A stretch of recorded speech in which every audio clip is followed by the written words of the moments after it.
नेपालकै नम्बर 1 गायन reality show the voice of Nepal season 7 को ब्लाइन्ड अडिसनको आज अन्तिम एपिसोड प्रसारणमा आउँदैछ। अहिलेसम्म प्रसारणमा आइसकेका एपिसोडहरूमा निकै उत्कृष्ट गाउन सक्ने प्रतियोगीहरूको सहभागिता रहेको थियो। आज अन्तिम एपिसोडमा पनि यस्तै खालका प्रतियोगीहरूको सहभागिता रहनेछ। आजबाट चारै कोचहरूको 16 जनाको ड्रिम टिम पुरा हुनेछ, जसमा 16 जना मध्येबाट आफ्नो टिमभित्र ब्याटल हुनेछ अर्को हप्ताबाट। ब्लाइन्ड अडिसनको अहिलेसम्मका एपिसोडहरू फर्केर हेर्दा राम्रो प्रस्तुति दिने र धेरै दर्शकहरूको मन जितेका प्रतियोगीहरू को रहेका छन्, यस भिडियोमा रहेर तपाईहरुलाई जानकारी दिनेछौँ। भिडियोले अन्तिमसम्म हेर्नुहोला र तपाईँ हाम्रो च्यानलमा नयाँ हुनुहुन्छ भने च्यानललाई सब्स्क्राइब गरेर हामीसँग जोडिनुहोला।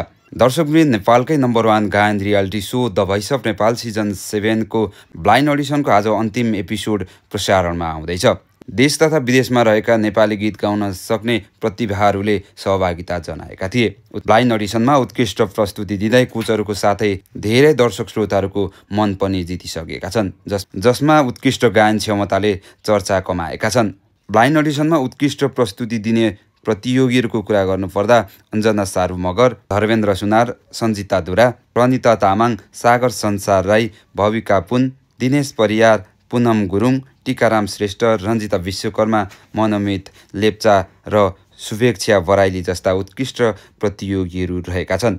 आज पनि एपिसोड 10 मा निकै उत्कृष्ट प्रस्तुति दिने प्रतियोगीहरूको सहभागिता रहनेछ। दर्शकवृन्द, तपाईलाई यी प्रतियोगीहरूमध्ये सिजन 7 को विजेता कुन प्रतियोगी हुन्छ जस्तो लाग्छ तलको कमेन्ट बक्समा कमेन्ट गर्नुहोला। र यो भिडियो तथा जानकारी मन परेमा भिडियोलाई लाइक, शेयर र तपाईँ हाम्रो च्यानलमा नयाँ हुनुहुन्छ भने च्यानललाई सब्स्क्राइब गरेर हामीसँग जोडिनुहोला।